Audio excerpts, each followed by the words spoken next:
자유의 대가 탈북민 여성의 이야기. 2019년 12월 영하 20도의 혹독한 추위 속에서 수정은 아들 민준이를 등에 업고 얼어붙은 두만강을 건넜다. 발밑에 얼음이 갈라지는 소리가 심장 뛰는 소리보다 크게 들렸다. 그녀는 기도하지 않았다. 신은 이미 자신을 버렸다고 믿었기 때문이다. 한 발, 또 한 발. 그녀는 오직 앞으로만 나아갔다. 중국 쪽 강변에 도착한 순간 그녀는 그대로 쓰러졌다. 민준이가 엄마를 흔들며 울었다. 엄마, 엄마 일어나. 그녀가 북한을 떠난 이유는 단 하나였다. 남편이 공개 처형당한 그날 그녀는 결심했다. 이곳에서는 더 이상 인간으로 살 수 없다고. 종교단체의 도움으로 중국 농촌의 지하실에 숨어 지냈다. 낮에는 숨죽이고 밤에만 화장실을 사용했다. 민준이는 기침 한 번 제대로 못하고 엄마 품에만 안겨 있었다. 자유는 공짜가 아니었다.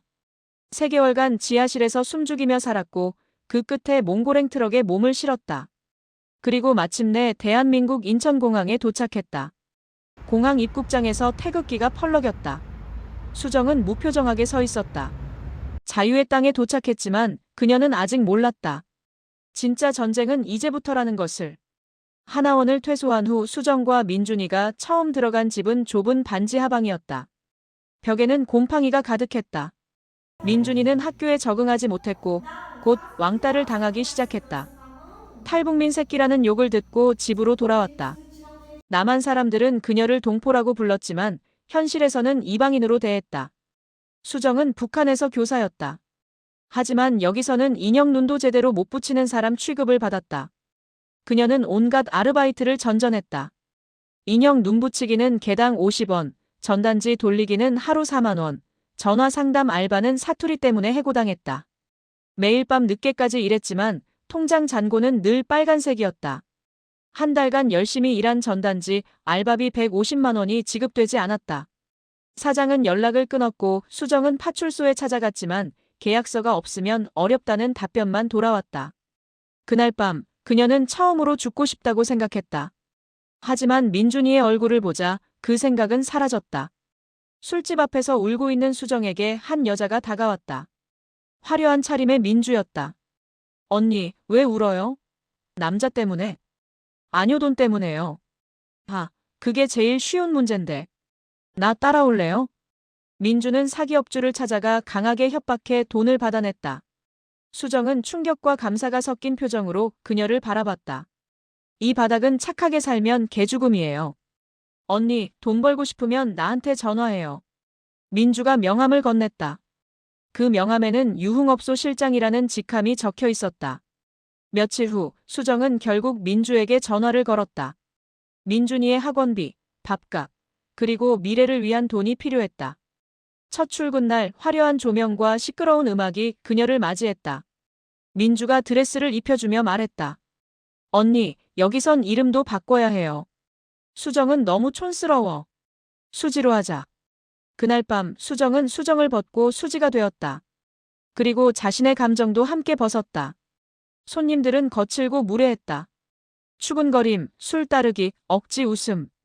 그녀는 로봇처럼 움직였다. 화장실에서 구토를 하고 거울을 보며 이게 나야? 라고 중얼거렸다. 하지만 그녀는 멈출 수 없었다. 일주일에 300만 원. 민준이를 위한 돈이었다. 대부분의 손님들은 무례하고 거칠었다. 그런데 어느 날 정우라는 남자가 왔다. 그는 조용하고 예의 바르며 수정을 함부로 대하지 않았다. 힘드시죠? 웃지 않으셔도 돼요. 수정은 당황했다. 네. 억지로 웃는 거 다 보여요. 전 그냥 조용히 술 한 잔만 하고 갈게요. 그날 이후 정우는 매주 그녀를 찾았다. 그리고 수정은 조금씩 다시 사람이 되어갔다. 그는 그녀의 이야기를 들어주었고 민준이에 대한 이야기도 들어주었다. 어느 날 한강에서 드라이브를 하던 중 정우가 말했다. 저도 북에서 왔어요. 수정은 놀랐다. 정말요? 네. 그래서 언니 마음을 알 것 같아요. 수정은 오랜만에 따뜻함을 느꼈다. 그와 함께 있으면 유흥업소의 밤들이 조금은 견딜만 했다. 하지만 평화는 오래가지 않았다. 이웃 정희가 민준이를 데리고 와서는 제안했다. 언니, 민준이 저희가 키울게요. 언니는 너무 바쁘잖아요. 수정은 모욕감과 죄책감에 눈물을 흘렸다. 그녀는 알고 있었다. 자신이 좋은 엄마가 아니라는 것을. 유흥업소에서도 문제가 생겼다.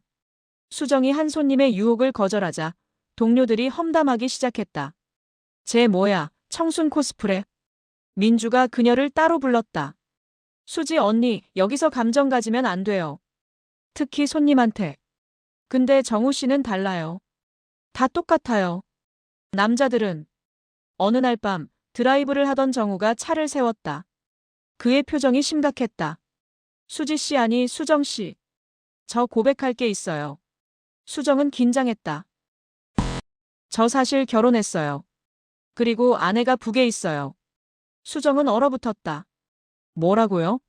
저도 탈북자인 건 맞는데 가족을 두고 왔어요. 그래서 돈 모아서 다시 데려올 거예요. 그럼 나는 뭐예요? 미안해요. 그 순간 수정은 깨달았다. 남한에서도 사랑은 사치였다는 것을. 집에 돌아온 수정은 잠든 민준이를 바라봤다. 조용히 눈물을 흘리며 거울 앞에서 화장을 지웠다. 난 자유를 얻었다고 생각했어요. 근데 이게 자유인가요? 매일 밤 낯선 남자들 앞에서 웃고 사랑하는 사람조차 가질 수 없는 게 자유인가요? 하지만 수정은 멈추지 않았다. 아침이 오면 민준이를 깨우고 밥을 차려주고 학교에 보냈다. 그리고 밤이 오면 다시 수지가 되었다. 탈북은 끝이 아니었다. 새로운 전쟁의 시작이었다. 하지만 그녀는 오늘도 싸운다. 아들을 위해, 그리고 언젠가 올 진짜 자유를 위해. 수정은 다시 유흥업소로 걸어 들어갔다. 화려한 조명이 그녀를 삼켰다.